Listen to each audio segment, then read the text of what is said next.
We are back. So I'm just going to invite Zoe and Darren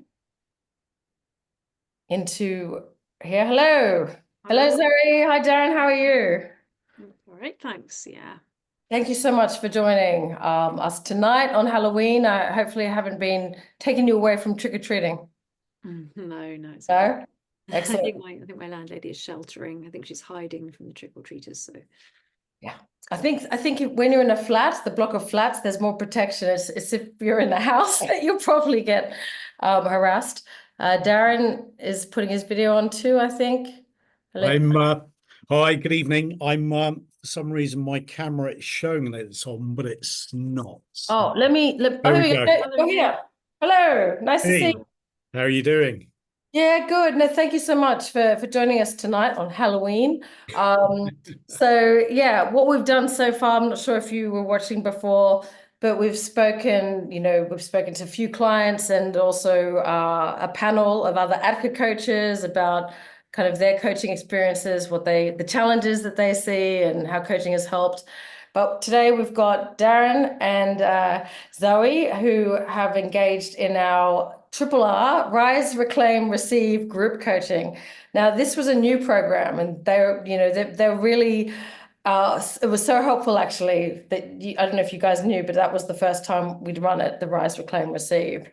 And yeah, it was, I don't know, from my point of view, it was an honor, privilege, and there's so many strengths that they brought and so many learnings and ability to articulate the ADHD experience that I personally benefited from as well. And that's kind of what one of the coaches was saying in the panel too. Us ADHD coaches, we bring kind of to our clients what our other clients have brought to us. It's beautiful synergies here and we all benefit. So welcome, Darren and Zoe. So I just thought we'd start off firstly, Darren, with you. Sure. What made you, want to start the group coaching? What challenges were you? I saw you presenting at the Excel last year, and visited the ADHD advocate stand and spoke to some of your colleagues. So I registered with you, and one of the things that I was interested in, I was really literally just being diagnosed at that time. And I really wanted to understand in terms of my ADHD, but also, how it shows up and how I should manage coping strategies, that side of things. So literally it was a case of obviously you're with the first course is being able to benefit from that.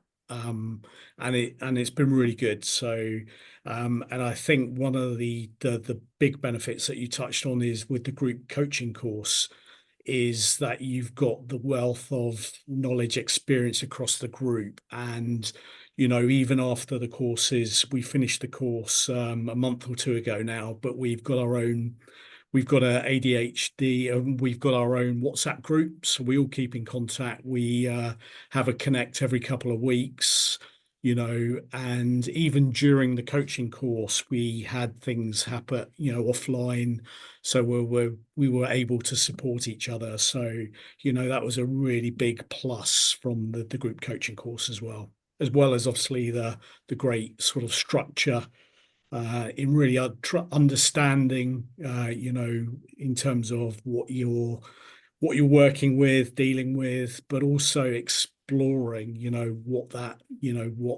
what you want moving forward and how to unlock it. So yeah, it's very powerful. No, that's amazing. And there's Zoe, as well. How did you find how come you kind of came into the group coaching program? What challenges were you having? yeah, I thought initially that I would be better off doing one-to-one coaching, but then I kind of something made me sort of pause for a moment and think, well, actually, maybe it would be good for me because I'd learned from other people, and because I had only really just begun to realize that a lot of the traits of ADHD applied to me, even though I'd already kind of filled in forms and got into the NHS referral system, but it's still all quite new, and I didn't quite understand, which traits I might have and might not have, and what that meant, and then also, being in perimenopause, and that really difficult combination of what happens hormonally, because when for women, when we experience this drop in estrogen around the perimenopause, obviously estrogen helps to make dopamine. So suddenly a brain that already struggles, with dopamine kind of has less of what it needs. So I was definitely going through all that, and and it just I had a good feeling about the ADHD Advocate, and from certain things that I'd watched, little video clips here and there, and just thought I'd give it a try. Yeah, I think there is a difference between the one-to-one and group coaching. I mean, I had done a bit of group through ADHD Unlocked when I did that community. And I could see the benefits of ADHDers, particularly right at the beginning of their journey, coming into a group with other like kind of wired individuals, particularly when it came to accepting their ADHD, because what I found when I do one-to-one coaching with people, there's like, it's only me that's kind of, is the one with ADHD saying this thing or saying something that resonates. Whereas in a group, as you remember, so often, we talk about an issue and everyone is like having a similar, maybe not the exact same experience or the same severity, impacted the same way. But you couldn't deny, right, that, oh, this is a thing. I'm not making this up. Like, I'd love to hear your thoughts on that aspect of the program. Yeah, it was definitely great from a validation perspective, because you could hear. What really struck me was that you could hear the same challenges, but from different perspectives and different experiences, but they all had a commonality. And what was really great was, people being able to share what they did, or how they manage it, or what worked, what didn't. So the collective knowledge pool was good to tap into as well. Yeah, Zoe, on that, the kind of in terms of acceptance piece, how did being in the group help with that? Yeah, it was really profound, because it's very difficult, especially when you come like me, when you're sort of late, sort of self-diagnosed, as it were. And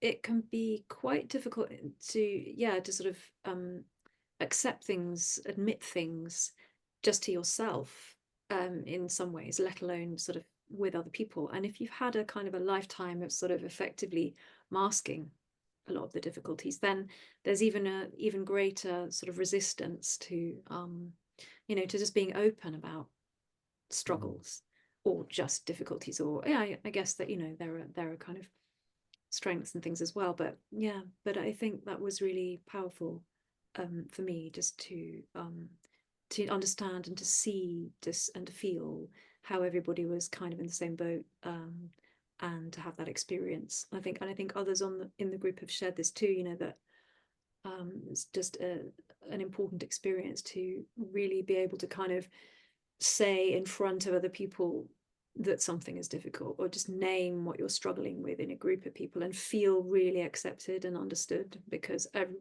everyone's struggling with a similar thing or has their version or something else, so that it's really helpful. That's in that quite deep way of sort of self-acceptance, but also I think importantly in that way of kind of self-acceptance in a social context. Yeah, actually, you make a good point, as you always did, Zoe, and this is always something in the coaching, group coaching. I was always very grateful for the way what Zoe brought in and articulated certain experiences. But yeah, you made a good point that some ADHDs, they shy away from group coaching, like automatically they kind of resist it because of the rejection sensitivity. Like the worst, a lot of ADHDs say, I'm not good in groups. The worst possible fear they have is, like you said, putting the mask down, being vulnerable, because what tends to happen, even when you share, what happens sometimes with some ADHD is what happened in ADHD Unlocked in the chats. Someone would share something, be vulnerable, but then they'd walk away and they would ruminate on maybe how that thing, oh, why did I say that? or that they maybe offended someone, or that, and so it's a bit of a minefield, it's less comfortable. Darren, did you want to speak on that front? Yeah, it was, I got diagnosed quite late in life, well, at the ripe old age of 52. So what it did do was there was a lot of things that weren't necessarily in the sort of structure of the course, but came out through the discussions.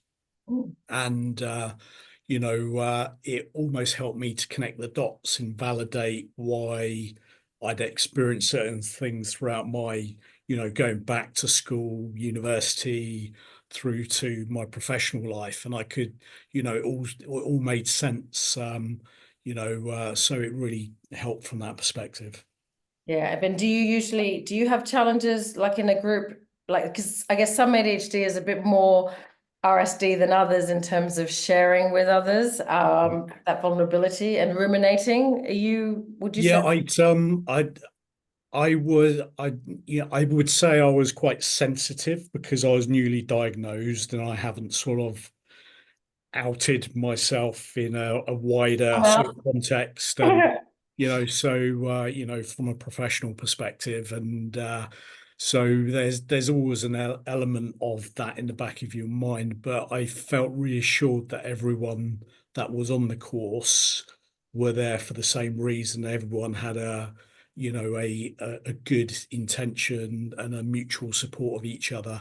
So I could understand I get RSD in other situations, but I could definitely, I felt comfortable enough to be able to open out. And I think as the course went on, that sort of openness and disclosure, obviously within the group, increased for the benefit of the group as well. Yeah, no, I definitely saw that too. Zoe, what about you? How did you experience it in that context with RSD? And Yeah, I mean, I think I definitely felt RSD on that. But I think the difference is that it's been named and it's kind of continuously being named. So it de-shames it basically. And it takes a lot of the sting out. So I think, I was aware at some points of even kind of realizing that even if I was feeling a bit of rejection or something, one of the things I could do was just connect with another member of the group, and say, I'm actually feeling some rejection about this, that was a possibility, that was a potential. And sometimes even just knowing that was a possibility just diffused a lot of the difficulty. So yeah. yeah, no, it is a bit more of the discomfort zone. Definitely something that I saw with you, Zoe, was you're able to more lean into that discomfort zone, outside the group as well, in terms of kind of letting people know, like be a bit more forward with your needs. I think I remember you sharing something in coaching around that. And, we all very much celebrated. I think, everyone sharing their wins. That was a big part of obviously the group that we did every week, sharing wins. How was that for you? What impact did that have for you? Me. Yeah, Zoe, okay, you just, yeah. Sharing my wins, yeah. That was good, and it was sometimes, a little difficult as well because everyone's different, obviously, and the ADHD traits show up in different ways for every person, but I certainly struggle with perfectionism, so so that combination of kind of needing to celebrate a win and then kind of picking it apart all the time because it feeling like it's not really a win and therefore why should I be naming it, and then there's some sort of shame and resistance that comes in. But I think it was actually really powerful. It was really, really important to learn to do that more in a group. And then what about the impact? So you'd share the win, because sometimes us ADHD is like you said, because of the perfectionism, we don't have perspective. Like, so, for us, oh yeah, I did this. But for others, they'll be like, what did you do? And I remember distinctly one of your biggest achievements when it's like, what? You did that? That's amazing. How could you not just like but we don't keep these things insight in mind. Unfortunately, the things we achieve, we don't build the bank credit up for these things. They just disappear, and then we're starting all over again from scratch. But yeah, and so I think kind of actually, even if I struggled with certain exercises around kind of say like vision boards or this kind of thing, getting images together to sort of remind me of things that I might have achieved or might want to achieve, even though I struggled with that, it was really quite inspiring and helpful to actually witness other people being able to do it, and because it just gave me the sense that I could too, and being in a group, and like Darren said, having contact with those people ongoing, I know that if I would really love a bit of help from another member of the group who I witnessed being good at something, I can ask them, and then it can be a sort of ongoing thing. So yeah, that's one of the things I'm intending and hoping to do. And that's in itself, in terms of your ability to be able to do that now, that is huge progress for, like you said, the RSD, the kind of perfectionism. Usually it would stop us from, like admitting and leaning into interdependence, but you're giving yourself permission to do that now. That is huge. Yeah. Because and we keep talking about, like, in education, we feel so much shame around us needing help, because from an early age, education tell us you should be able to do that yourself, and then we get this narrative, and then we have this belief, this massively limiting belief for us ADHDers who need to lean into interdependence in order to actually be happy, thrive. But interdependence and that connectivity, for a lot of us, it's oxygen. We're not good alone. So what you're doing is huge, because that is going to be massively key to your success with ADHD. It's not something that ADHDs do very easily. So that in itself is massive. I know it's hard, but I know I can say that, but I know on the day to day, living with ADHD is so difficult. It's so difficult. And I know people have said earlier, some people that say it's a superpower, they really get upset by that, because it does undermine, the reality. But what we do in coaching, and what I hope has helped with the group coaching, where focus goes, energy flows. And, because we've got this negativity bias as well, and out of sight, out of mind, all the good stuff, right? It's just not there. So we've got to kind of proactively get it in sight and in mind, and try and move away from that negativity bias, because it's a battle every day, not even once a day. Again, reset again. Come back, brain, focus on that. This is good, perspective. Yeah, it's a struggle, but it makes a massive difference.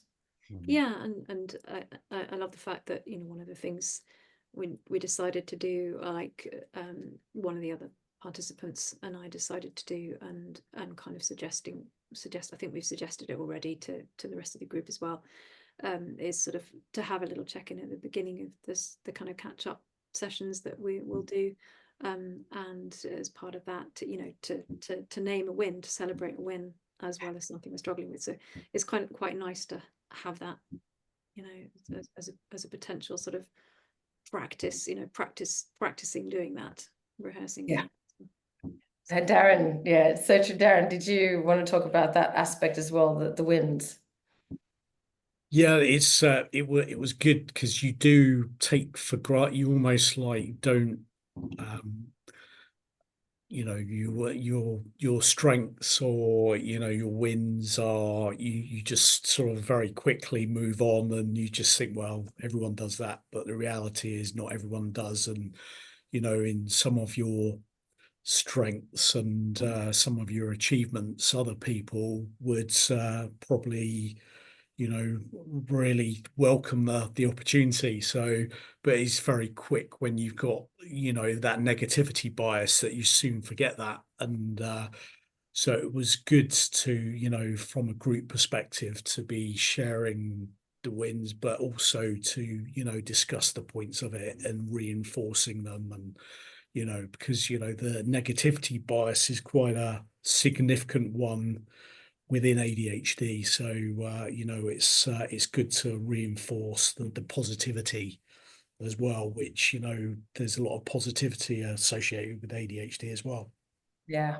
Did you find we had a focus goal every week. How did you find the focus goals, having a focus and the fact that everyone else as well was doing the same thing? How did that help you actually, stay on the goal? Yeah. Yeah, no, that was good in terms of, obviously it gave you sort of a weekly focus. But the other thing as part of the course is we do body doubling sessions. So on some of the particular tasks where we sort of on a Thursday lunchtime, a number of us would get together and have a body doubling accountability session, and sometimes co-work on sort of those activities or initiatives together. So the body doubling sort of sessions that come with the coaching course were really helpful as well. Yeah, and you're still having those as, again, you're able to lean, you're practically kind of leaning into interdependence. You're really, now it's kind of part of your life, hopefully as well. I think we did do a session where we all had to think about, okay, where can we put the body double? Remember we did the, was it tolerations? We did that tolerations exercise, or I know a few of you got together to do the body doubling session, to do the tolerations, but kind of naming it to tame it, and then trying to work out, well, how do we addressing these and the impact that had. Yeah. How did you find that exercise, the tolerations? What impact? Yeah, it's one of the things that I probably wasn't aware that I was tolerating things and not challenging them and being accepting of them, rather than sort of calling them out and what could you do to address those, or is it appropriate to tolerate, or what's your coping strategy, can you can you pass it on, can you delegate, so there's all different ways of approaching those sort of elements that could be impacting you personally.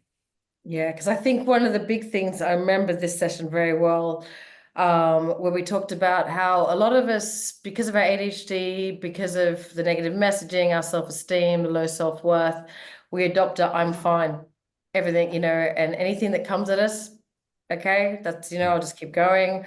I'm always fine. No, I have to be fine. Like there's no other alternatives. So we don't stop and ask ourselves, what am I putting up with? We don't, like, God, no, don't do that. I don't even want to know. A lot of us are avoidant, right? Out of sight, out of mind. That's better. I'd rather tolerate than look at it and deal with it. And that's, and I think we talked about that a lot. Yeah. What did that do? There was obviously there was the name to shame.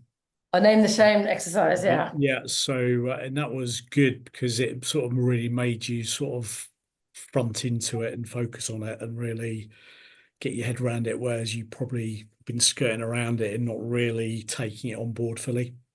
Yeah, and Zoe, yeah, on those, what we're talking about, the tolerations, the kind of confronting these tolerations and maybe setting a different standard for yourself. How did you experience that part of the program?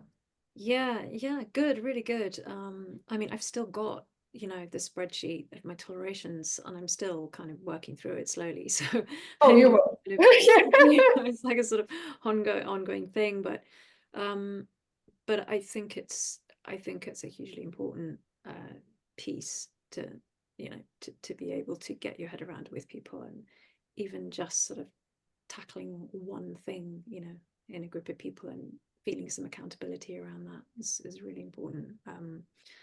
And I guess, yeah, for me it was quite, I kind of wouldn't say in some ways that it was eye-opening, because I sort of knew already that I was tolerating something, but there was quite a lot around boundaries and relationships of various sorts, whether work relationships or personal relationships, and and actually kind of having the structure and the companionship in the process of kind of naming that and actually like getting it down and writing it down, and kind of it becomes a real thing, and it's like having permission to say, yeah, actually this really isn't working.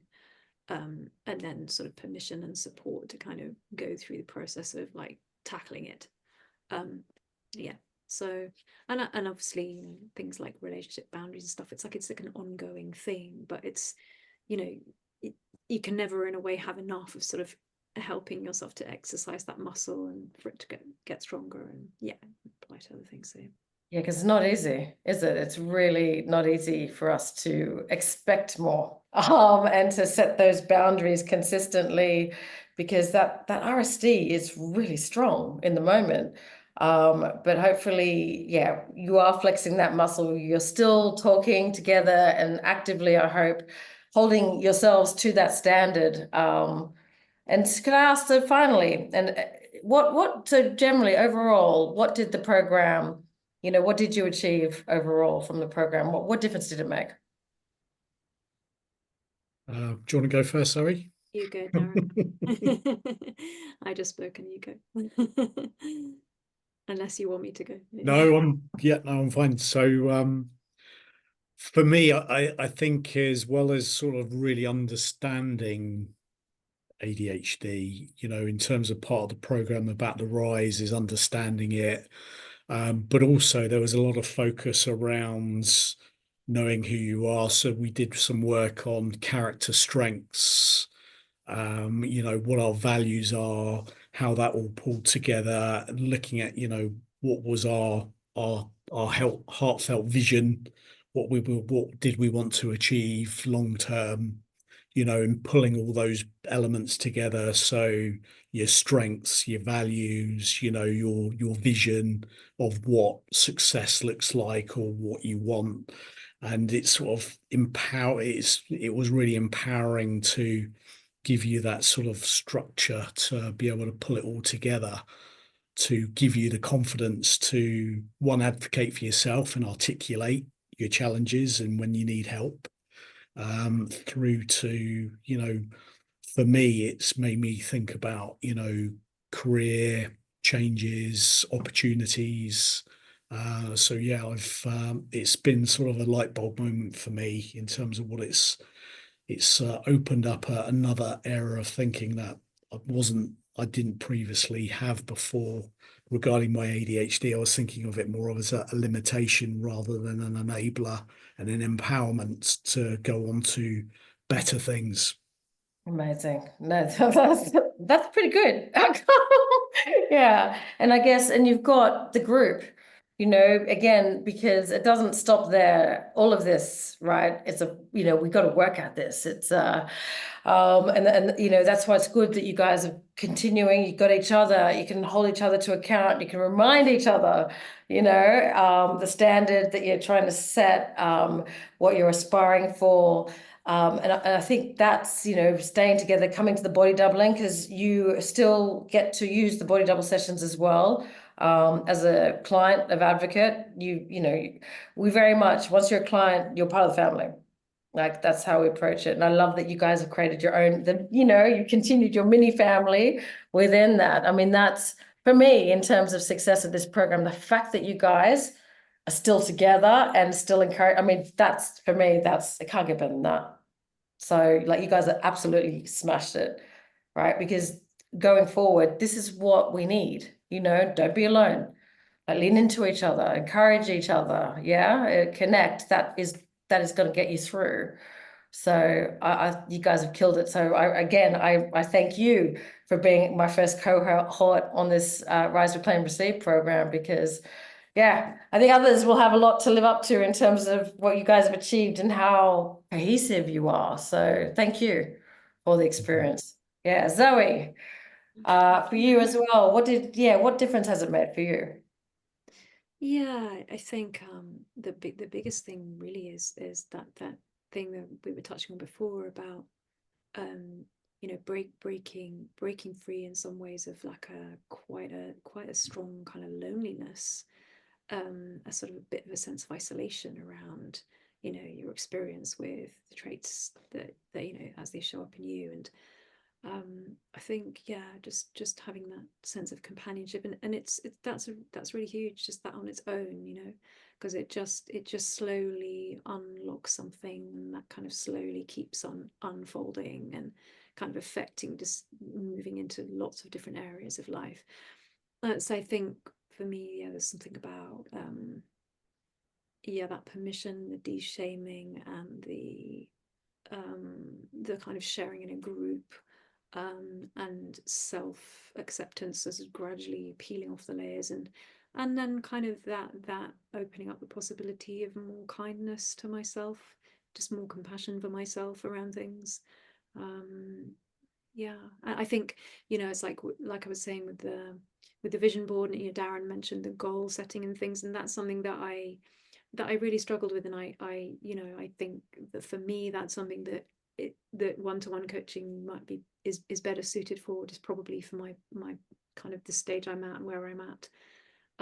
But it's so important. It's so important to have had. I'm really, really glad that I just decided to go with the group coaching, as a way in, because that thing about, the kindness and the acceptance, I think in a way, without that, it's really difficult to get started. So as a starting place, it's a really fantastic sort of foundation piece. Thank you. And thank you so much for agreeing to come and share your experiences with everyone. So yeah, with the recording, with your permission, we shared with the people that registered, because again, it's Halloween. So a lot of people have registered, but only a handful, not too many tonight, but it's Halloween. But it's going to massively help, So we were trying to reach as many ADHDs as we can, to be able to, understand how powerful this is, and try and make it as accessible as we can to people to get the support. So yeah, you're massively contributing to be able to help other ADHDers. That's the hope. So thank you so much for joining us. And you guys finish off your kind of the last ones of the summit. So, but yeah, you're definitely the role models in terms of, leaning into interdependence, body doubling, connecting. So, and, I'm on the WhatsApp group too, so I get to see, what's going on and their wins. And I think I set a focus goal the other day as well, because I think Zoe, I think you'd done something you were putting off for ages. And then that kind of inspired, not just, it helps me as well, that, that made me think, there must be, I know there's something, there's heaps, right? What's the one thing, that I'm putting off, that if I just spend, 10 minutes, whatever on, because you said it didn't take you long, but you did it, and then that impact it had. And that's what it's about, keeping these things in sight and mind, and in a group saying, oh, let's try that then, because otherwise you just don't think of these things. So yeah, keep doing what you're doing. I'm benefiting for it as well. So yeah. I definitely feel that we're sort of joined a wider sort of family group, so to speak. So it gives you that sort of access and that support network as well, which is great. Yeah, you're not alone. That's, I think, because we do fall in that hole sometimes as ADHDers. The RSD hole, that feeling of desperation, no one understands, no one cares, but they're just a WhatsApp away, right?